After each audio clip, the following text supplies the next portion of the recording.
मालिकेच्या आजच्या जबरदस्त भागामध्ये प्रेक्षकांनो खूपच स्वानंदीने डाव साधलाय बरं का. जी मल्लिकांना डल्ला मारायला गेलेली असते तिजोरीवर, त्याच मल्लिकाचा स्वानंदीच्या हुशारीमुळे प्लॅन फ्लॉप झालाय. एवढंच नाही तर बरं का प्रेक्षकांनो, स्वानंदीने ना मल्लिकाला रंगे हात पकडले, अक्षरशः जागेवर पकडले. मला तर प्रचंड आनंद झालाय बरं का प्रेक्षकांनो, आणि त्या मल्लिकाचा हसायला सुद्धा येते. तुम्ही सुद्धा नक्कीच हा भाग एन्जॉय कराल बरं का. तर आता सुरुवातीपासून आपण पाहूयात बरं का. इथे आता समर आणि आनंद हे दोघेजण ऑफिसमध्ये असतात, तेव्हा निकिता अचानकच ऑफिसमध्ये येते. आता निकिता अचानकच ऑफिसमध्ये आल्यानंतर इथे मात्र ती ना समोर म्हणत असतो, अरे निकिता तू इथे काय करतेस. निकिता आल्याबरोबर फार जोरात ओरडलेली असते. तेव्हा जोरात ओरडल्याबरोबर आता मात्र ती म्हणत असते, मी इथे काय करते हे महत्त्वाचं अजिबातच नाही आहे. खरं तर मी ना इथे ऑफिसमध्ये आलेले आहे. तेव्हा मात्र इथे आनंद म्हणत असतो, ही काय इथे अशा पद्धतीने येण्याची आणि हे ऑफिस आहे, ओरडण्याची ही जागा आहे का, ही वेळ आहे का. तेव्हा मात्र निकिता म्हणत असते, मग काय करणार आहे, ओरडावं तर लागणारच आहे ना मला, कारण इथे तू मला वेळच देत नाहीयेस. आणि तू काय आणलेलं आहेस, आज खाऊ वगैरे घेऊन आलीस का.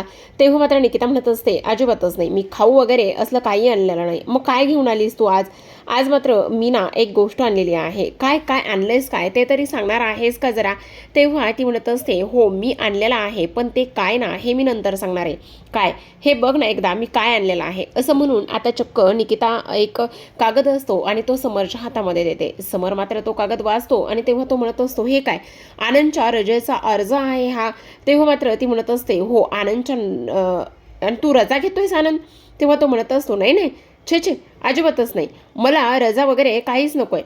असं म्हटल्याबरोबर निकिता म्हणत असते, पण मला त्याचा वेळ हवा आहे, मला त्याच्याकडून रजा हवी आहे. तेव्हा तो म्हणत असतो, त्यामुळे आत्ताच्या आत्ता इथे ना तू त्याला रजा देणार आहेस. आता हे सगळं काही सुरू असताना मात्र इथे दुसऱ्या बाजूला अंशुमन मात्र ह्या सगळ्या काही गोष्टी इथे करत असतो. दुसरीकडे अंशुमनना हा फोनवरती बोलत असतो. आता जेव्हा अंशुमन इथे फोनवर बोलत असतो तेव्हा मात्र त्याचे जे काही गुंड मित्र आहेत ना, ते गुंड मित्र मात्र ना त्याला पैसे मागत असतात. आणि जेव्हा त्याला ते पैसे मागत असतात त्यावेळेला मात्र इथे तो खूपच जास्त चिडचिड करत असतो. त्याला काय करावं काय नाही ह्या सगळ्या गोष्टी अजिबात समजत नसतात. आणि ह्या सगळ्या गोष्टी अजिबात न समजल्यामुळे मात्र आता त्याचं इथे चांगलंच भाजी होत असते. तर आता प्रेक्षकांनो होतं काय, तर इथे मात्र हा जो काही अंशुमन आहे त्याला त्याच्या मित्राला देण्यासाठी काही पैसे हवे असतात. आणि मित्राला देण्यासाठी पैसे हवे असल्या कारणाने आता मात्र तो खूपच जास्त टेन्शनमध्ये इथे आलेला असतो.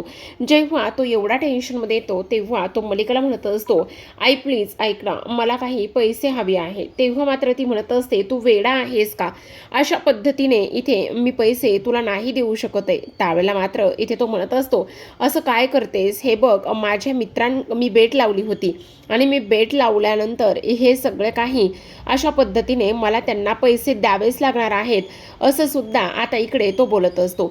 आता हे सगळं काही बोलत असताना मात्र इथे ती म्हणत असते, अजिबातच नाही, मी मात्र तुला अजिबात पैसे वगैरे काही देणार नाही, ही गोष्ट मात्र तू व्यवस्थित लक्षात ठेव. तेव्हा मात्र इकडे तो म्हणत असतो, अगं पण ते मित्र इथे माझ्या घरी येतील आणि घरी जर आले तर मग मात्र काय करायचं, मला तर काही केल्यास समजतच नाही.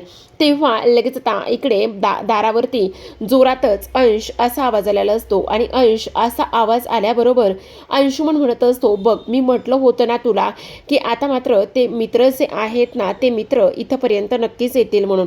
आता मी काय करू सांग, मला तर काहीच कळायला मार्ग नाही असं सुद्धा तो बोलत असतो. तेव्हा मात्र इथे आता मलिका टेन्शनमध्ये येते आणि म्हणत असते, तुझं मी काय करू मला समजतच नाही.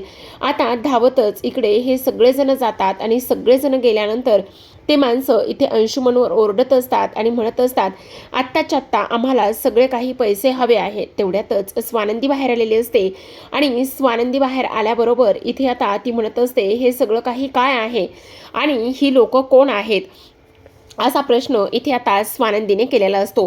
जेव्हा असा प्रश्न स्वानंदी करते त्यावेळेला मात्र इथे मलिका म्हणत असते, हे जे लोक आहेत ना ते आपल्या अंशुमनचे मित्र आहेत. हे असले अंशुमनचे मित्र आहेत ही गोष्ट मला अजिबात पटत नाही असं स्पष्टपणे आता इकडे ती बोलत असते. आणि हे सगळं काही बोलल्यानंतर मात्र मलिका म्हणत असते, अगं त्यांच्या दिसण्यावर काय जाते स्वानंदी.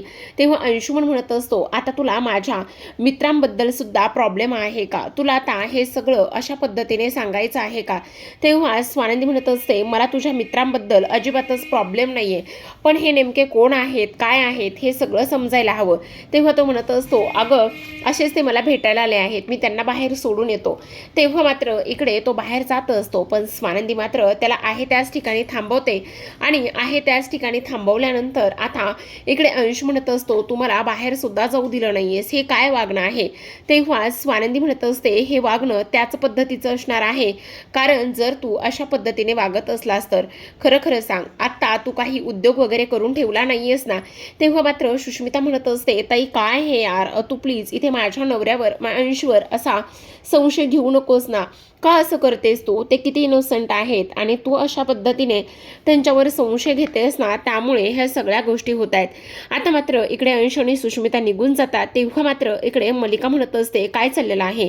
तू अजून सुद्धा माझ्या अंशला इथे सुखाने जगू देणार नाहीयेस का? तेव्हा स्वानंदी म्हणत असते, यावेळेला जर त्याने काही केलं तर मग मात्र त्याची काही खैर नाहीये, असं स्पष्टपणे आता इकडे ती बोलत असते. तेव्हा दुसऱ्या बाजूला स्वानंदी मात्र तिच्या खोलीमध्ये अगदी शांततेत बसलेली असते. तेवढ्यात समर येतो. समर आल्याबरोबर स्वानंदीला आवाज येत असतो, विचारत असतो, बोलत सुद्धा असतो, पण स्वानंदीचं मात्र अजिबात लक्ष नसतं. तेव्हा समर म्हणत असतो, काय झालं स्वानंदी मॅडम, सगळं काही ठीक आहे ना? तुम्ही कसल्या विचारामध्ये आहात? तेव्हा स्वानंदी म्हणत असते, नाही राजवाडे, काहीच नाही. स्वानंदी मॅडम, खरं खरं सांगा, काय झालेलं आहे? तुम्ही आत्ता कसला तरी विचार करत होतात. तेव्हा स्वानंदी म्हणत असते, नाही राजवाडे, खरंच काही नाही आहे. स्वानंदी मॅडम, खोटं बोलू नका, खरं खरं सांगा, काय झालेलं आहे? तेव्हा मात्र ती म्हणत असते, राजवाडे, मला ना तुम्हाला काहीतरी सांगायचं आहे. काय सांगायचं आहे असं विचारल्याबरोबर आता मात्र इकडे ती म्हणत असते, आज ना इथे अंशुमनचे काही मित्र आले होते. अंशुमनचे मित्र आले होते, हा मग चांगलीच गोष्ट आहे ना, त्याच्यात काय एवढं? नाही राजवाडे, त्याचे मित्र आले होते, पण ते मित्रासारखे वाटत नव्हते, ते गुंड वाटत होते. अहो, तो जिमला जातो ना, त्यामुळे असेल एखादा मित्र त्याच्यामधला. आता तुम्हाला त्यांच्या मित्राविषयी सुद्धा प्रॉब्लेम आहे का?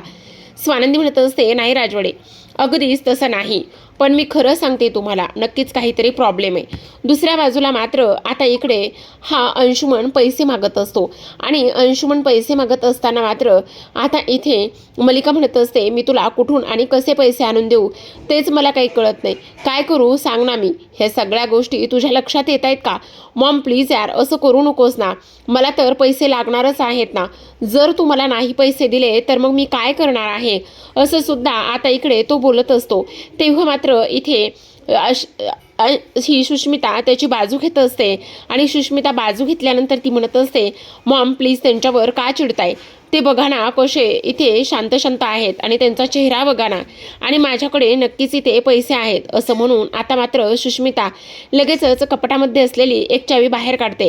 कपाटामध्ये असलेली एक चावी बाहेर काढल्याबरोबर ती चावी लगेचच आता इथे ह्या मल्लिकासमोर पकडत असते आणि मल्लिकासमोर ती चावी पकडल्याबरोबर मल्लिका म्हणत असते, हे सगळं काय आहे? तेव्हा ती म्हणत असते, हे सगळं काय आहे म्हणजे? ही आपल्या कपाटाची चावी आहे. काय? ही कपाटाची चावी आहे? तेव्हा ती म्हणत असते, हो, ही कपाटाची चावी आहे. असं म्हटल्याबरोबर आता मात्र इकडे मल्लिकाला फार आनंद झालेला असतो. दुसऱ्या बाजूला स्वानंदी आजी ह्या आता तिघी जणी इथे किचनमध्ये आज सकाळी सकाळी मस्त असा समरला आवडतो त्या पद्धतीचा शिरा बनवत असतात आणि समरला आवडतो त्या पद्धतीचा शिरा बनवत असताना आता मात्र इकडे आजी म्हणत असतात, खरं तर पिंट्याला ना हा शिरा फार पूर्वीपासून आवडतो, त्याला हा शिरा खाल्ल्यानंतर प्रचंड आनंद होतो, असं सुद्धा आता इकडे त्या बोलत असतात. तेव्हा मात्र स्वानंदी म्हणत असते, हो आजी, मी तुमच्या तोंडून बऱ्याचदा ऐकलं आहे की राजवाड्यांना शिरा मात्र प्रचंड आवडतो. तेव्हा मात्र इथे आजी म्हणत असतात, हो गं, खूप जास्त त्याला हा शिरा आवडतो. आणि खरंच सांगू का, सगळ्यात महत्त्वाची गोष्ट म्हणजे आजी, तुम्ही अशा पद्धतीचा शिरा बनवताना खरंच खूप छान आहे. दुसरीकडे आता ही चावी मिळाल्यानंतर ह्यांना त्या तिजोरीमधून पैसे काढायचे असतात आणि ही लोक म्हणत असतात एकमेकांना, आता काही जरी झालं ना तरी स्वानंदीवर व्यवस्थित लक्ष ठेवायचं आणि स्वानंदीवर व्यवस्थित लक्ष ठेवल्यानंतरच मग सगळं काही व्यवस्थित होईल, असं सुद्धा आता इकडे ते बोलत असतात. तेव्हा मल्लिका मात्र स्वानंदीच्या आता इकडे रूममध्ये जाते आणि स्वानंदीच्या रूममध्ये गेल्यानंतर ती आता लगेचच तिथून काही पैसे काढण्याचा प्रयत्न करत असते. त्या डुप्लिकेट चावीने इकडे ती कपाट उघडण्याचा पूर्ण प्रयत्न करत असते, पण तिला मात्र काही केल्या ते कपाट उघडत नसतं. आता खूप जास्त प्रयत्न करत असते कपाट उघडण्याचं, पण काही केल्या मात्र कपाट उघडत नसतं. आता इकडे आजी देवाला प्रसाद ठेवायला गेलेले असतात. स्वानंदी म्हणत असते, फोटो काढते आणि राजोड्यांना चांगलंच चिडवते. असं म्हणून स्वानंदी तिचा मोबाईल आणण्यासाठी तिच्या खोलीकडे निघालेली असते. इकडे अंश आणि त्याचबरोबर सुष्मिता हे दोघेही जण आता लक्ष ठेवून असतात. जेव्हा हे दोघेही जण लक्ष ठेवत असतात तेव्हा सुष्मिता म्हणत असते, आपण दोघेही जण मस्त रील्स बनवूया का? जर आपल्या दोघांनी जरी व्यवस्थित रील्स बनवल्या तर खरंच खूप मजा येणार आहे. तेव्हा तो म्हणत असतो, मला अजिबात रील्स वगैरे काही बनवायच्या नाही आहेत, प्लीज तू गप्प बस बरं. तर इकडे मात्र स्वानंदी आता आतमध्ये निघालेली असते. इकडे हिला मात्र अजिबात इकडे ते तिजोरी उघडत नसते आणि तिजोरी न उघडल्यामुळे तिची मात्र फारच जास्त चिडचिड होऊ लागलेली असते. विचार करत असते, ही तिजोरी अजून तरी कशी उघडत नाही, काही केल्या तिजोरी उघडली पाहिजे. पण जेव्हा ह्या दोघांना सुद्धा स्वानंदी येताना दिसते तेव्हा मात्र इकडे त्यांच्या पायाखालची जमीनच सरकते. त्यांना काय करावं काय नाही ह्या सगळ्या गोष्टी अजिबात समजत नसतात. खूप जास्त टेन्शन आलेलं असतं ह्या दोघांना सुद्धा. आता स्वानंदी जिन्यात असते तेवढ्यातच सुष्मिता आणि अंश स्वानंदीला थांबवण्याचा पूर्ण प्रयत्न करतात. पण हुशार स्वानंदी मात्र म्हणत असते, तुम्ही मला मुद्दामून जाऊ देत नाही आहेत का? आत्ताच्या आता बाजूला व्हा आणि मला माझ्या खोलीकडे जाऊ द्या. ह्या स्वानंदी पुढे अंशुमन आणि सुष्मिताचं मात्र काहीच चालत नाही. स्वानंदी सरळ सरळ त्यांना बाजूला करते आणि त्यानंतर मात्र इकडे तिच्या बेडरूमकडे ती निघालेली असते. आता धावतच अंशुमन आणि त्याचबरोबर सुष्मिता हे दोघेही जण स्वानंदीचा पाठलाग करू लागतात. इकडे मल्लिकाची धडपड सुरू असते तिजोरी उघडण्यासाठी, पण त्या चावीनं मात्र तिजोरी काही केल्या उघडतच नसते. दुसऱ्या बाजूला हे दोघेही जण तिच्या मागे धावत असतात. तर स्वानंदी तिच्या खोलीकडे निघते, तर मल्लिका मात्र धडपड करूनच तिजोरी पूर्णतः उघडण्याचा प्रयत्न करत असते आणि म्हणत असते, ही तिजोरी अजून तरी कशी उघडत नाही, काय करू म्हणजे तिजोरी उघडेल, तिजोरी का बरं उघडत नाही. तेवढ्यातच स्वानंदी आलेली असते. स्वानंदी मात्र म्हणत असते, ही अशा पद्धतीने तिजोरी नाही उघडणार, त्या चावीने तर मुळातच तिजोरी उघडणार नाही, असं स्वानंदी कमरेवर हात ठेवूनच मल्लिकाला सांगत असते.